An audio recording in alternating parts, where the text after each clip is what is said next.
A'udzu billahi minasyaitonir rajim. Bismillahirrahmanirrahim. Allahumma ihdinas siratal mustaqim. Allahumma faqihna fid din.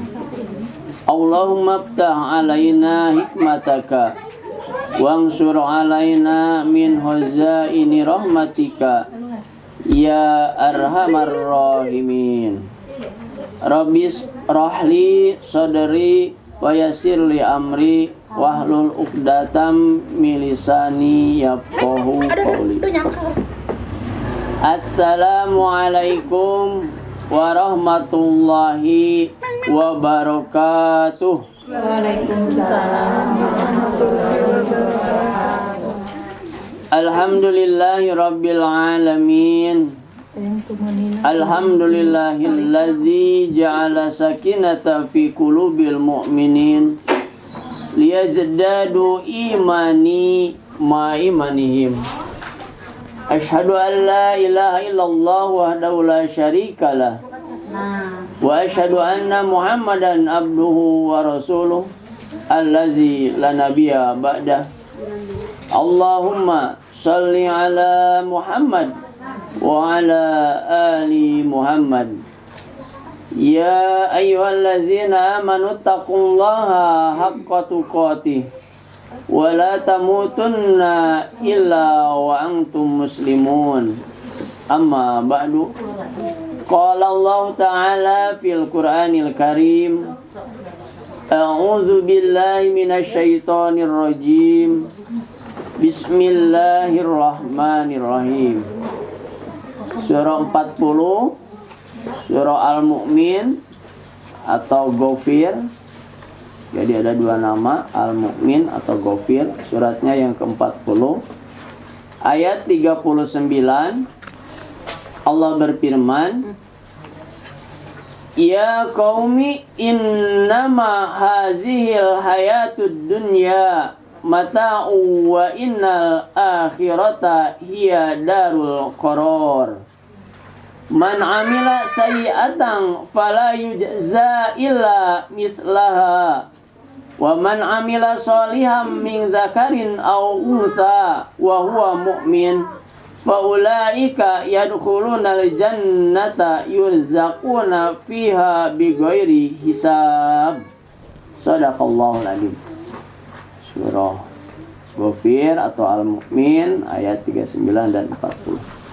Wa qala Nabi sallallahu alaihi wasallam, sayati ala ummati zamani yuhibbunal khamsa wa yansawunal khamsa. Yuhibbunad dunya wa yansawunal akhirah. Wa yuhibbunal hayatu wa yansawunal mauta.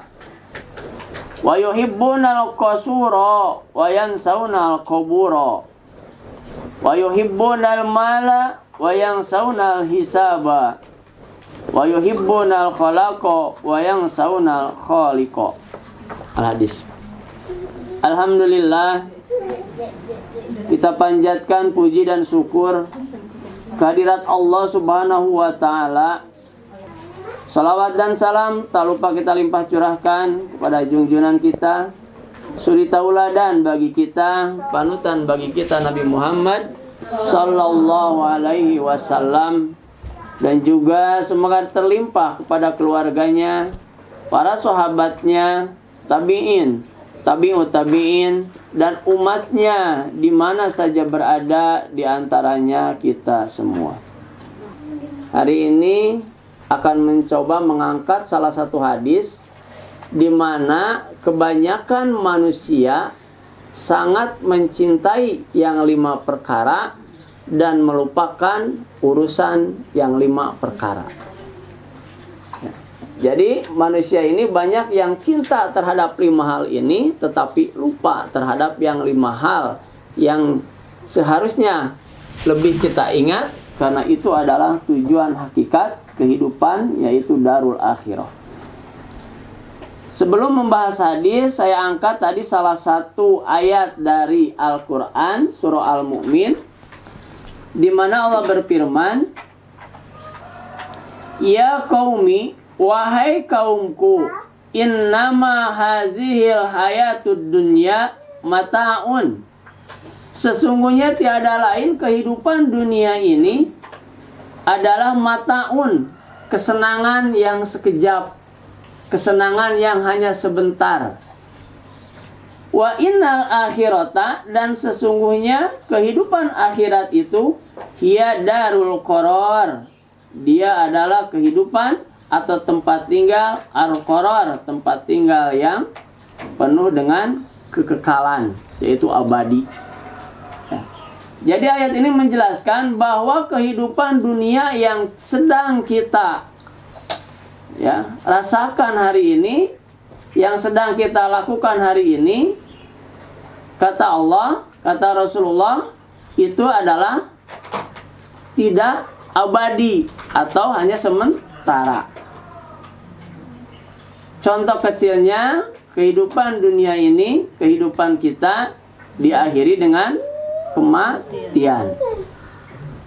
Contoh kecil. Kenapa? Karena masih ada kehidupan yang akan datang, yaitu kehidupan akhirat. Belum alamnya alam barzah, kemudian padang mahsyar. Ya, itu akan kita lalui. Nah, Allah menjelaskan dan kita saksikan dengan mata kita bahwa hidup di dunia ini sebetah apapun, sesenang apapun atau sesulit apapun, semuanya dibatasi oleh waktu dan usia serta kesempatan. Ya.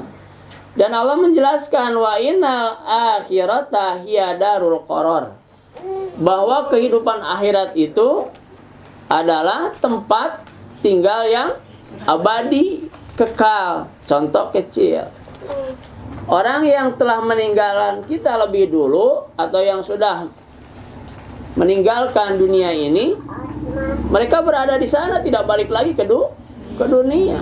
Itu salah satu contoh bahwa kematian itu adalah hal yang tidak mungkin balik lagi ke dunia. Bahkan nanti kita akan menghadapi satu kehidupan, yaitu kehidupan akhirat yang Allah jelaskan adalah hiya darul qaror, tempat yang abadi, yang kekal.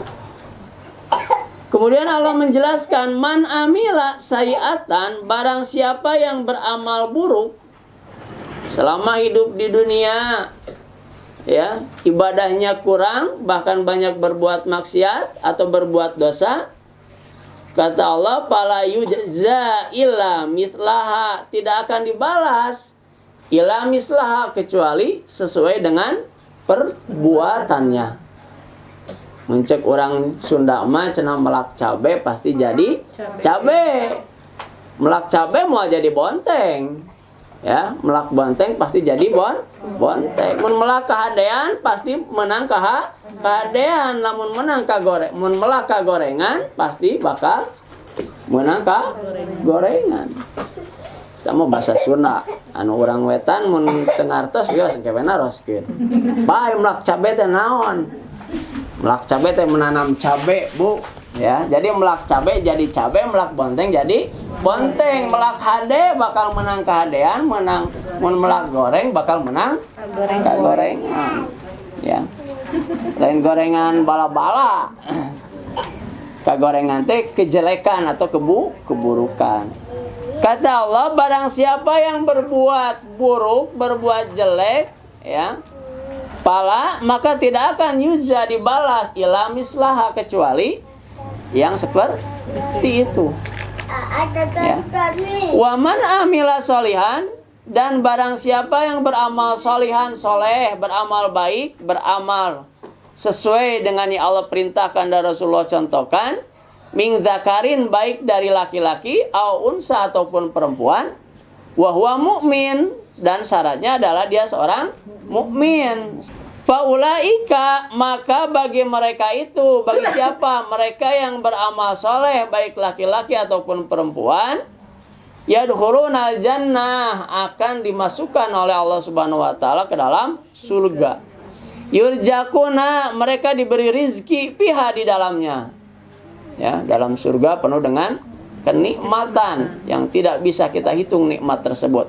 Nikmat di dunia WTK itu, komo nanti nikmatnya di dalam surga. Ayang buah tinggal metik, ayang anggur tinggal metik, bari ngagoleh dina dipan tinggal metik, bisa. Di dunia mah lamun hayang buah meuli heula ka pasar. Ya, lamun hayang anggur kukurilingan heula ka pasar. Di surga mah teu tinggal metik we dararekeun. Ya. Itu nikmatnya. Maka kata Allah, yurjakuna, mereka diberi rizki piha di dalamnya. Bigoiri hisab, dengan tanpa perhitungan. Ini nanti ada amalan yang meloloskan manusia masuk ke dalam surga tanpa hisab. Ada yang dihisab, ada yang langsung. Ya itu gimana kehendak Allah Subhanahu wa ta'ala. Nah maka dari itu ya, melihat ayat atau dua ayat tersebut, ternyata dunia ini satu, kehidupannya hanya sementara. Yang kedua, di dunia ini kita punya tugas, yaitu beramal soleh. Kalau menginginkan akhir kehidupan dunia kita, akhirat kita itu penuh dengan kesenangan, kemenangan, dan kenikmatan dari Allah Subhanahu wa ta'ala. Nah, maka untuk itu kita ingat ya, ada hadis Rasulullah sallallahu alaihi wasallam yang menjelaskan, sayati ala ummati jamani, akan datang kepada umatku jamani, suatu zaman di mana orang itu yuhibbunal khamsa wa yansaunal khamsu. Orang itu mencintai perkara yang 5 dan melupakan perkara yang 5. Yang pertama adalah yuhibbunad dunya wa yansaunal akhirah. Seperti ayat yang tadi. Mereka mencintai ad-dunya, kehidupan dunia ini. Wa yansaunal akhirah, dan melupakan kehidupan akhirat. Padahal tadi dijelaskan bahwa dunia mah hanya sementara. Tong melihat contoh yang lain, kita lihat saja di depan mata kita. Kadang-kadang ada jenazah yang diusung lewat. Sugan cek orang teu irahannya, giliran orang digota. Teu. Kadang-kadang ngabiri gini, udah mah insyaallah lila keneh. Kahayang. Ya, lupa terhadap akhirat. Padahal kalau orang yang yakin ibadahnya kepada Allah Subhanahu wa taala, yakin terhadap Allah Subhanahu wa taala, yakin terhadap nikmatnya akhirat, ya, kitanya siap membawa bekal, hayang buru-buru. Ya, mun abi naros ka ibu-ibu, "Bu, hayang ka surga?" "Hayang." "Bade ayeuna bade engke?" "Engke, da sadayana oge engke." Nah, hanya cikul abi surga jeung duit 100.000 ya, gede mana nikmatna. "Ibu hayang hartos 100.000?" "Bade ayeuna bade engke?" Tuh, aya atas 100.000 mah ayeuna. Padahal ngan 100, tapi nikmatna surga anu teu bisa dihitung ku urang hoyong nangke. Itu naon eta mah pilihan. Bebas, ya. Ngan yang jelas, hidup kita di dunia ini jangan sampai melupakan kehidupan akhirat. Jadi apapun yang kita lakukan di dunia ini muaranya harus ke akhirat. Makanya di dalam ayat yang telah kita lalui pada minggu yang lalu, ya, ya ayyuhallazina amanu taqullaha wal tandur nafsum ma qaddamat ligod. Ya, harus kita menyiapkan bekal untuk kehidupan hari esok. Nah, hari esok di sana adalah akhirat. Ya. Jadi boleh kita mencintai dunia, boleh kita memiliki dunia, bahkan harus kita memiliki dunia, tetapi harus dijadikan wasilah syariat untuk beribadah kepada Allah Subhanahu wa ta'ala. Dulu mah Pak, ayah ibunya, data bapak-bapak.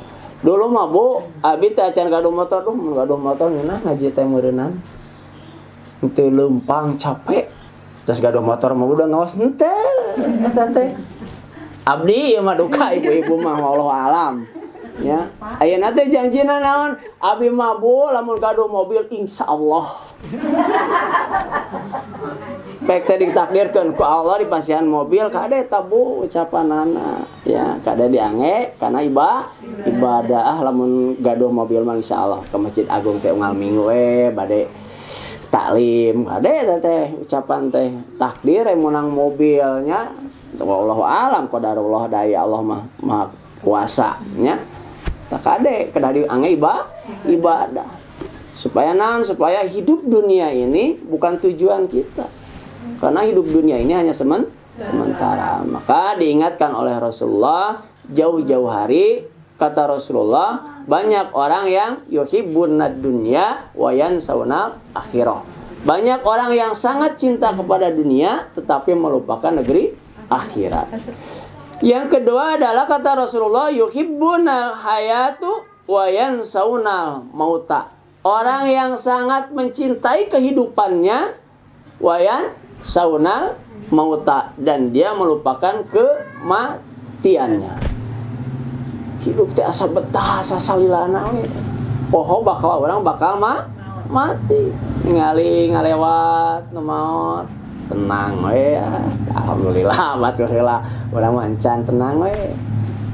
Jarang kita bertanya, ya hanya orang juga batur digotong gitu jarang bahkan ngabiri gidik saking cinta hidup dia ya maka sebetulnya kematian itu adalah sebagai pengingat ya pada Allah Subhanahu wa taala mengingatkan bahwa hidup ini adalah kuluman alaiha fan tidak ada yang abadi semuanya hanya sementara ya boleh mencintai kehidupan ya yang sedang kita rasakan yang sedang kita lakukan hari ini. Tapi jangan lupa bahwa besok atau mungkin minggu depan atau bulan depan kita akan menghadap Allah Subhanahu wa taala.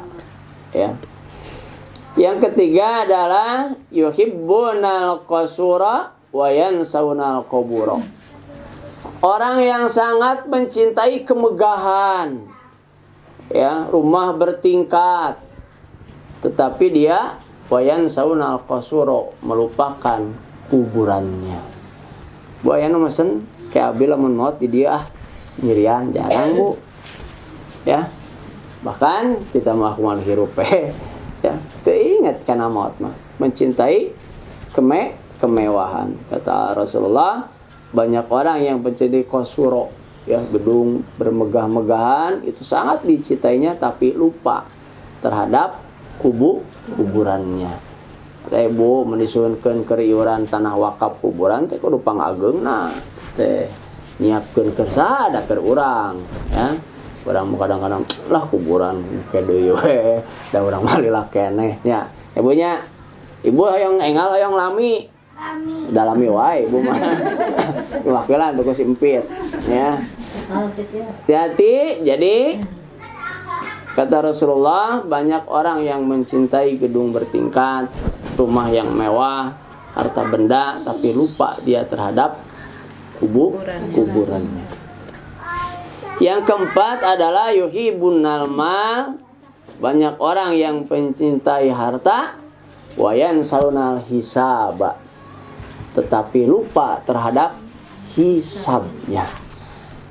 Dulu pernah dibahas bahwa harta itu akan dimintai 2 pertanggungjawaban. Min aina tasabaha, dari mana diusahakannya, wa fima anfaqahu, dan bagaimana menginfakkannya.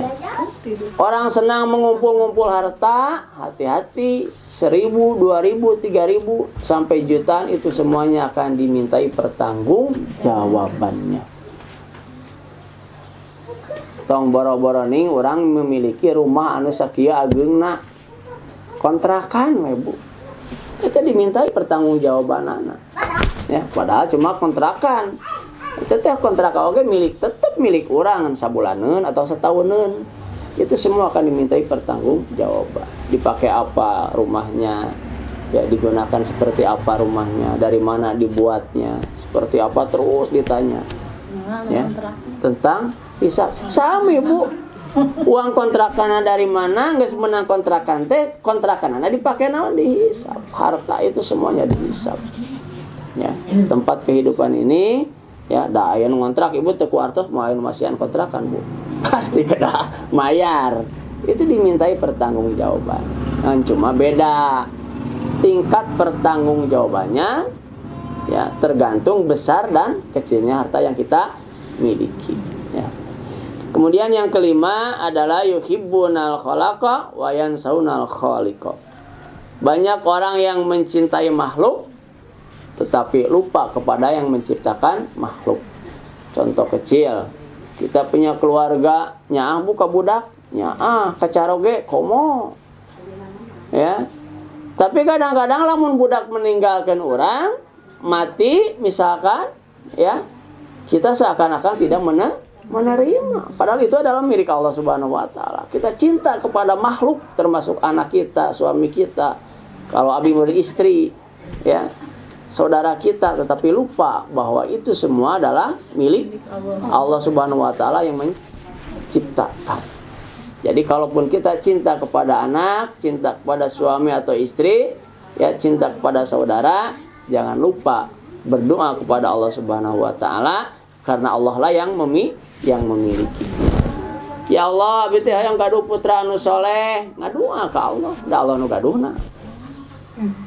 Ya, kemudian orang selaku orang tua yang diamanati berikhtiar agar anak kita menjadi anak yang soleh. Ikhtiar udah disekolahkan, ulah dipasantrenkan, udah dididik, ulah teu jadi soleh Pak. Oh, alam padahal itu takdir Allah. Yang penting ikhtiar dan usaha itu menjadi kewajiban.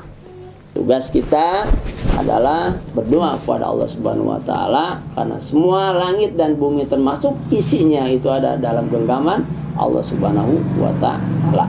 Mudah-mudahan hadis ini sampai pada kita sebagai pengingat bahwa kita hidup di dunia ini tidak akan lama.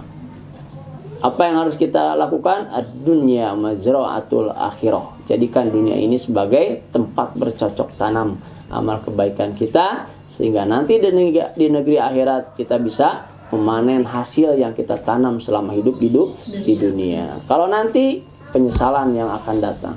Kalau hari ini kita diberikan umur cukup, diberikan kesempatan, diberikan rezeki, tidak digunakan untuk ibadah kepada Allah Subhanahu wa taala, maka nanti akan terjadi penyesalan, dan penyesalan itu tidak akan ada gunanya sedikit pun nanti di hadapan Allah Subhanahu wa taala. Mudah-mudahan kita menjadi orang-orang yang senantiasa bisa memanfaatkan waktu, kesempatan dan rezeki yang Allah berikan untuk beribadah kepada Allah Subhanahu wa taala